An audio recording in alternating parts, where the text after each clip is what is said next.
Well, now, he was crowned King of the Jungle in the UK TV show I'm a Celebrity, Get Me Out of Here just last week. But Westlife's Kian Egan has wasted no time throwing himself back into work. He's back here for the new series of The Voice, and he's with us now in studio. Kian, thank you so much for coming in to us this morning. Oh, it's great to be here. First off, many congratulations on winning it. I have to say, it looked like an absolute nightmare. Why'd you do it? I had a great time, to be honest with you. I mean...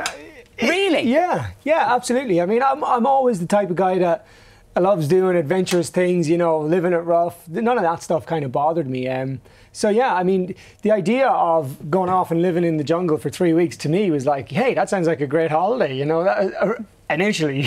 Initially, I would imagine. I mean, like your fellow jungle inmates, if you like, how difficult was it living in such close proximity with such big egos?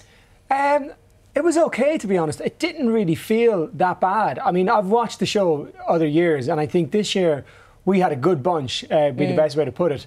A little less tension than normal. Yeah, tension did start to build, and I think that always happens in that situation, you know. But tension started to build after about the first week, and people did start to blow up a little bit, and they started to lose the plot a little bit. But really, you know, I think the biggest challenge, that is the challenge of it. It's the psychological challenge of it, outside of the physical with the food and all of that. But it's the mental kind of challenge of being, you know, pulled out of the real world and stuck in here with 11 other people that you've no idea what they're like, and they're all celebrities, and they're all, you know, whatever you want to call them. So, like you said, everybody has an ego. Yeah, and they're all used to being well looked after. A lot of people, you know, when you look at these reality shows, you think, well, the producers, what they want out of this is tension and drama. Yeah.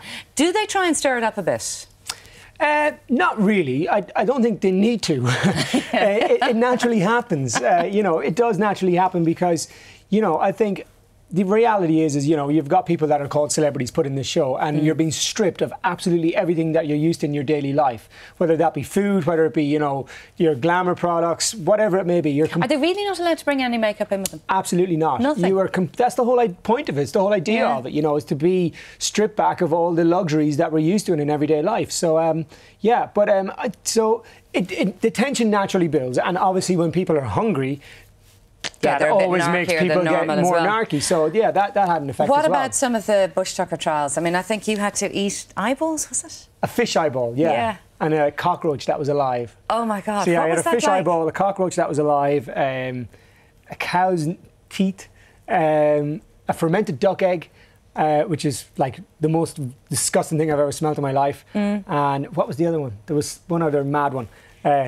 See, it's gone out of my brain already. It's something that you don't want to remember. Yeah, you've wiped that one. I mean, if you had to do one of them again, which would it be? How awful were they? None of them. Really? But, you know, by the time I got to that point in the show, I mean, that was on the final. And, you know, by the time I got to that point, it becomes quite fun and quite lighthearted. And myself and David were there, and we were both being thrown these things in front of us to eat.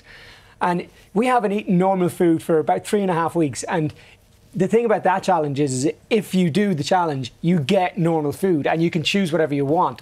So, you know, it's well worth it. Yes, exactly. It was worth doing it to try and get to the point of, well, I know I can have a cheeseburger tonight if I actually eat this eyeball, which is only, you know, it wasn't that big. I mean, it was disgusting, don't get me wrong, but I didn't have to eat tons of them. I only but had the to eat one live cockroach, could you feel that moving in your mouth?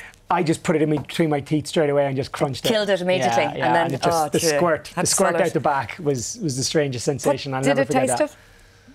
Did it taste of anything? Well, the cockroaches are probably the smelliest thing I've ever smelled in my life. They really, really stink. And, you know, I'd done quite a lot of trials with them being thrown in on top of you and things like that. So the smell alone, when they take the lid off and there's cockroaches and eyeballs in this one glass. You're already feeling pretty nauseous. Yeah, you're already going, oh, my God. So for me, it was just like, just do it. Just get it done. Get it over and dusted. And Anton Deck said to me that I ate the eyeball faster than anybody else has ever eaten the eyeball. But to me, it's a bit odd because I was like, well, surely the main objective here is to get it over and done with as fast as possible. not to savour the jelly as it comes out. But listen, Kian, I mean, obviously it's been fantastic for your own career. I mean, I know a headline was saying this is going to be worth millions for you, especially coming out as the victor. Look, to be honest with you, it's blown me away. I can't believe that what's happened. You know, I went in there for a bit of fun just to see how was I going to deal with it? How was I going to cope? I never in a million years expected to go in and come out the winner of it. And I mean, as a superstar, I mean, I know you were already in Westlife, but I mean, now as an individual you are. It's quite strange. It's very, very strange because I suppose before this, you know, being a member of Westlife was incredible. And it's still, you know, it's something I will always cherish for the rest of my life. But this is different. This seems to be different is probably the right word to put on it, because I can't literally, I walk anywhere and every single person is saying it to me, and it's very, very, very strange. I suppose they got to know you over the 3 weeks in the jungle in a whole new way. Well, yeah, maybe. To be honest, I haven't watched any of it. I haven't read a newspaper. I haven't watched any of it, and I'm going to try and not watch it for as long as possible. I probably will over Christmas, you know, sat at home and I'll go to my recorder and it's written there, so I'll go, oh, okay. But listen, you're on to The Voice now? Yeah, the Voice has already started. We're actually in the middle of shooting the battles today. That's why I'm in Ireland. I came back to do the battles. So yeah, that goes on air in early January, and it's brilliant this year. Very different take to over the previous years. The last few years has been a bit narky and a bit, you know, me and Brezzy having spats, but me and Brezzy have a good bromance this year, and there's not as many. It's not as negative. It's quite funny. It's been quite fun to shoot this year. It's been we've just had quite a laugh. I think the seriousness of it has all kind of settled down, and Dolores from the Cranberries is with us this year, and she's added a huge kind of new dynamic. She's hilarious. She's so funny. So that should be interesting to work. Yeah. Finally, some of the tabloids are saying that yourself and your wife are going to have another baby. Did you know this news? Well, I know where that news has come from, and that came from me coming out of the jungle. One of the first things I said to Jodie was that I would really love to have another baby, which is true, of course. Obviously, these things get blown out of proportion. You know, it's all over all of the papers today. Of course, I would love to have another baby. You know, if I'm lucky enough for me and Jodie, if we were blessed enough to be able to have another baby, of course. I have a 2-year-old little boy who I cherish, and the idea of being able to have another one. You missed Jodie a lot in there as well, didn't you? Well, Jodie and Koa, I think that was the toughest challenge of it all, without a doubt. Being away from your family, and for the man of the house, as every man knows, when you've got a family, you just want to make sure everything's okay. And when you're not there to do that, that's the toughest part about it all. Okay, well listen, Kian, many congratulations, and thanks a million for coming in to us. We're watching you in The Voice. Thank you. Thanks.